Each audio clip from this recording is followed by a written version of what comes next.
Оқушылар, мына сабақ бастамас бұрын бір-бірімізге жақсы тілек айту арқылы жағымды ахуал қалыптастырып алайық. Яғни гүл мен тілек бір-бірімізге.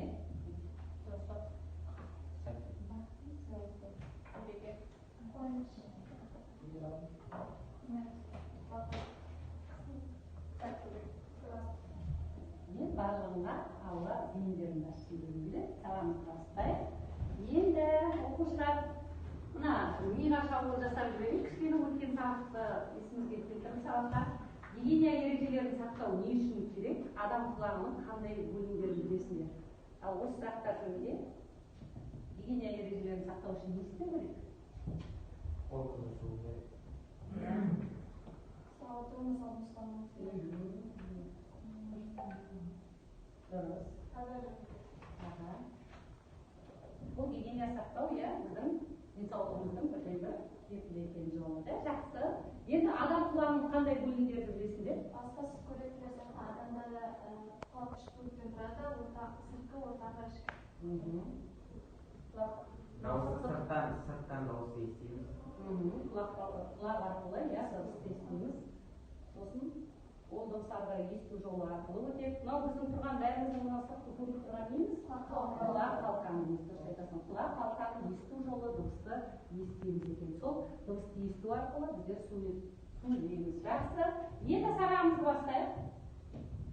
Жазалайдар әртелермен есту мүшесінің құрылысы, естудің маңызы, естудің бұзылыс себептері, есту мүшесінің гигиенасы. Енді бұл сабағымыздың мақсаты дыбысты қабылдау ерекшеліктерін зерттеу және есту гигиеналарының ережелерін сипаттау.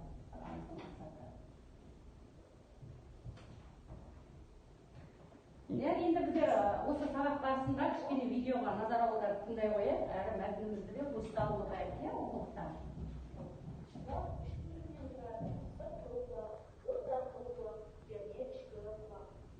Сыртқы құлақ қалқаны, сыртқы есту жолы және дауыс жарғағынан тұрады. Есте сақтаңыздар, дауыс жарғағы жануарлардың барлық құлақтарында ортаңғы құлақ бөлігі болып саналады, ал адамда сыртқы құлақ бөлігі. Ортаңғы құлақ Евстахий түтігі және есту сүйекшелерінен тұрады.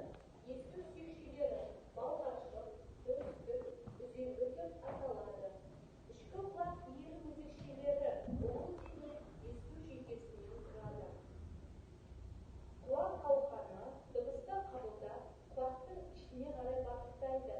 Есту жолы дыбысты өткізеді. Ал дабыл жарғағы өз кезегінде дыбыс тербелістен ортаңғы құлақ бөлігіне өткізеді. Яғни есту сүйекшелері балғашық, төстік, үзеңгі деп аталатын сүйекшелерге өткізеді. Өз кезегінде ортаңғы құлақ сүйекшелері ішкі құлақ бөлігіне өткізеді.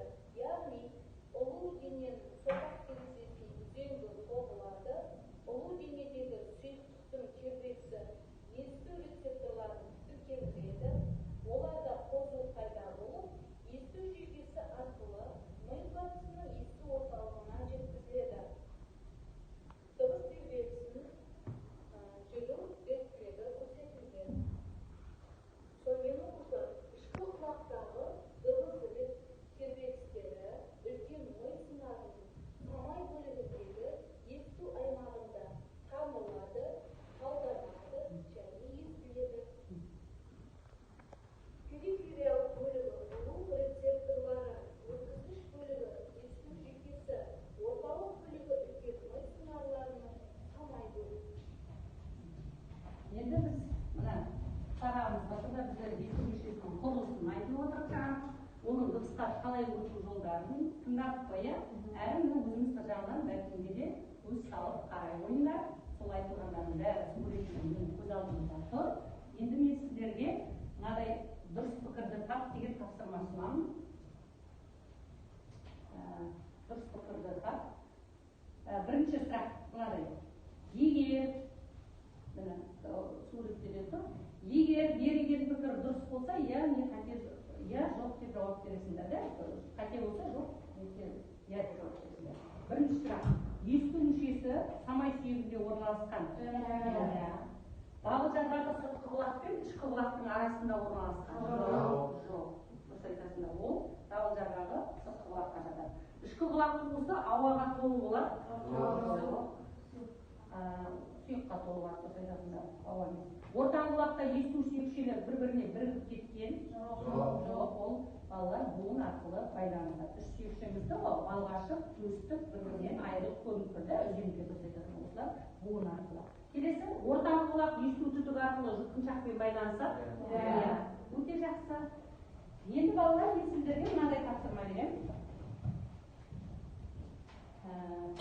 Екі топқа біреуіне кесте, біреуіне жаңағы құлақтың бөлімдері. Құлақтың бөлімдерін толтыра қоясыңдар. Мына кестені екінші жасап аласыңдар.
Бірінші топ дайын болады, екінші топ жұмыс жасалады, жасайтындар оған дейін құлақтың күту гигиенасы жөнінде сіздер тағы сіздердің тақырыптар жеңіл болса, саған жеке жұмыс гигиена туралы қазір өзім ойым жинақтай болады.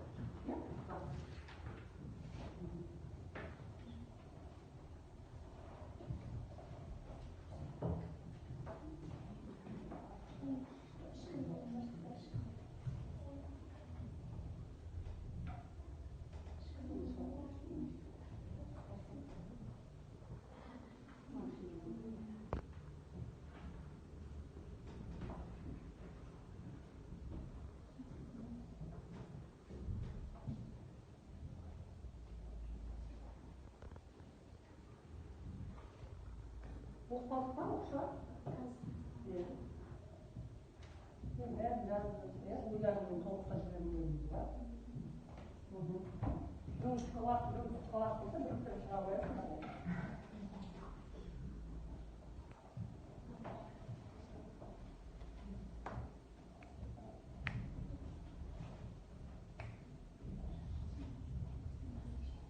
Мен сіздерге бір осы жерде пайдаланып ортаны бір мәліметтер жіберейін. Мына таулы жердегі 70 жастағы қария мен қалалық жердегі 20 жастағы жігіттің екеуінің естуі бірдей болады. Олай дейтін себебіміз не? Қалада өте шуда құлақ естуге зиянын тигізеді. Енді жаңа саған гигиенасы туралы айта қойып едім, бұл жерге де назар аударыңыз, өзіңіздің ойыңызды айта ғой.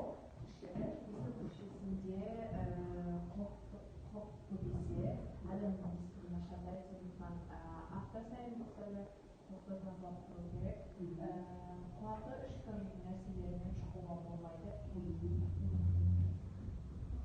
Anlayın. Ninja düşünün gelin diye. Жақсы, дұрыс. Сонымен қатар суықта бас киім жүру керек, құлаққа қатты дыбыс әуендер тыңдамау керек, мақта таяқшаларды қолданбау керек, өте құлаққа шұқыр заттарды. Сосын жаңағы дұрыс тамақтану, жаңа айтып жатырсың, дәрумендер қажетте. Міне жаңағы мұрын ауруында жемдеп отыру керек, онда құлаққа тез асқын жүру керек. Жақсы, өте жақсы отыра ол жарайсың өте енді тоқтар бола қояйық, себебі тапсырмаңызды бір-біріміз тыңдасын деп мен ортада осындай мәліметті ұстап отырмын. Бірінші топ тыңдай берейік па? Сіздер де тыңдап отырасыздар, ал жақсы бірінші топ сұрағын оқиды ғой. Сізге берген тапсырма суреттегі көрсетілген сызбалар арқылы есту жүйесінің құрылысын толтыру. Біріншісі құлақ қалқаны, Екіншісі сыртқы дыбыс жолы. Үшіншісі дабыл жаңағы. Төртіншісі дыбыс түйекшелері. Бесіншісі ұлы дене. Және соңғысы алтыншысы есту жүйесі. өте жақсы. Жарайсың, отыра бол. Келесі екінші топ. Жұмыстарымыз дайын ба? Сіздерге кесте беріліп отыр. Бізге берген тапсырма құлақтың бөлімдерінің құрылысының ерекшелігі және қызметін жазу.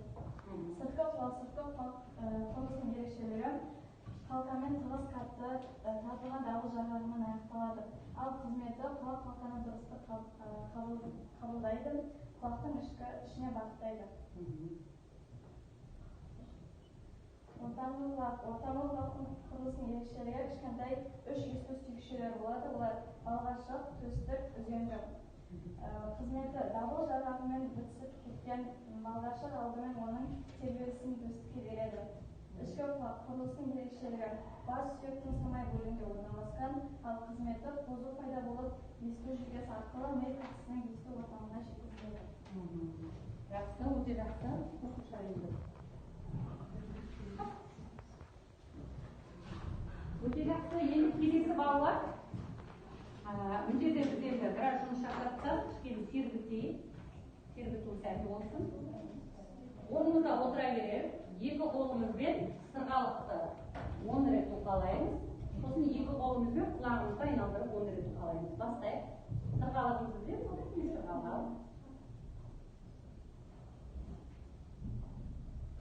Я. Сосын енді 10 рет құлағымызды айналдырамыз.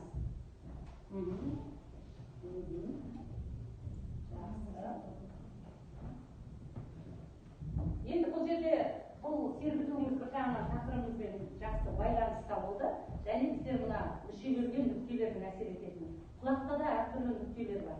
Сол нүктелерге массаж жасай отырып, сол мүшелердің қызметінің жақсаруына біздер өзімізге септігімізді тигіздік. Енді балалар біле жүрек, мына құлақ тесек қыз балалар әсіресе де құлақ тескенде белгілі бір жаңа өзінің тұрақты сырғалықтағы нүктесіне анықтап алу керек. Басқа жерден тесіп кетсе, ол денсаулыққа зиянын тигізеді. Сол себептен кейбіреулер сән ойлы құрып бірнеше тесіктер теседі, ол жақсы пайдалы емес екенін біліп отырсыздар. Тек қана арнайы сырға жасалатын нүктесін табылады екен. Жақсы. Енді біз ары қарай зертханалық жұмысқа тоқталайық. Қарай қойыңдар. Бізге екі оқушы шығарды. Зертханалық жұмысқа өз танысып алайық. Мақсаты есту қабілетін анықтау, зертханамызда. Ол екінші зертхана жұмыс. Енді сыбырлап сөйлеуді анықталған сөздер бар. Сол сөзді бір оқушы айтады, зерттеуші, екінші соған қатысып жаңағы сөзбен жауап береді. Бір құлағын басып тұр. Міне екі оқушыға қояйық. Бірінші 6 метрден болады, өте қашық тұрасыздар. Бір-бірінен. Сен ары қарай қашық. Сен оқитын боласың ба, онда ары қарай зерттеуші оқушы, зерттеуші оқушы. Ал сен айырып тұр, қашық болу керек бұл жерімізде, кабинет. Қарамай-ақ қол, өзіңіз айтатсаң. Қандай бол? Рига, бір-бірлеп айтты, оны қайталайды ғой. Ал айтады. Ола. Рига, Рига. вагон, дән, Убек, Мәре, Олжа, Дін,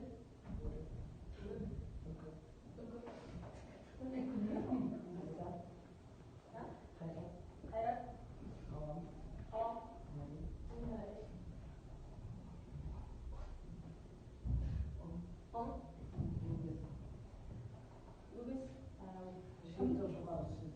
бұл жерде енді өте жақсы қайталап өткізді. Енді келесі оқушыға алмастыра қоямыз. Сен осы оқушыға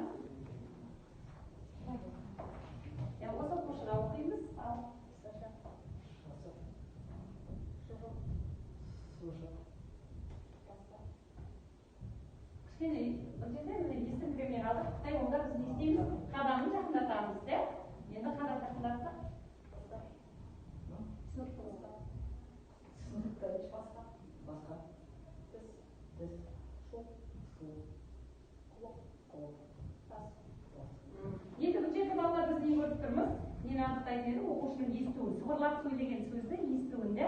Бұл жерде жаңа кішкене естімей қалған жерде біз қадамын жақындаттық. Сонда қай оқушымыздың естуінің қабілеті жақсы екен, қай оқушымыздың сыбырлап сөйлеудегі мына анықтадық та. Жақсы, рахмет оқушылар.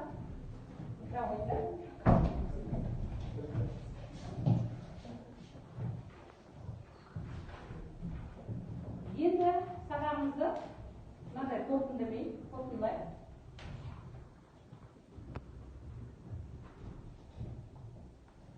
Балалар, біздер енді бүгінгі сабағымызда не білдік, не қойдық, не өздеріне ұнады, осы жөнінде қорытындылап әрі рефлексия жасап жүрейік.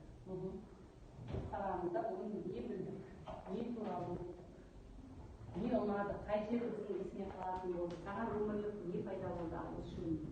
Есту мүшесінің құрылысымен танысты.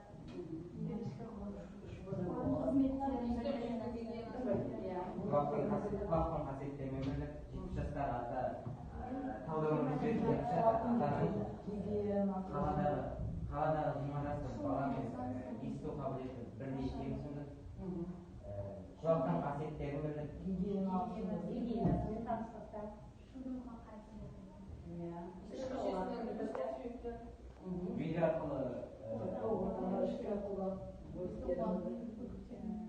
құлақ құрылыстарымен таныстық. Ішкідегі ұлулы дене сүйекқа толы болатынын білдік, және ол нені сақтайды екен, ұлулы дене? Эпидемияны сақтайды екен. Тағы не білдіңдер, өздеріне тағы не қандай ұнады?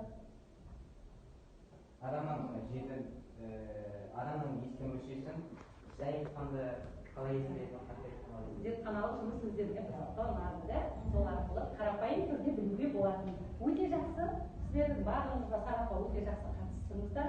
Сіздерге көп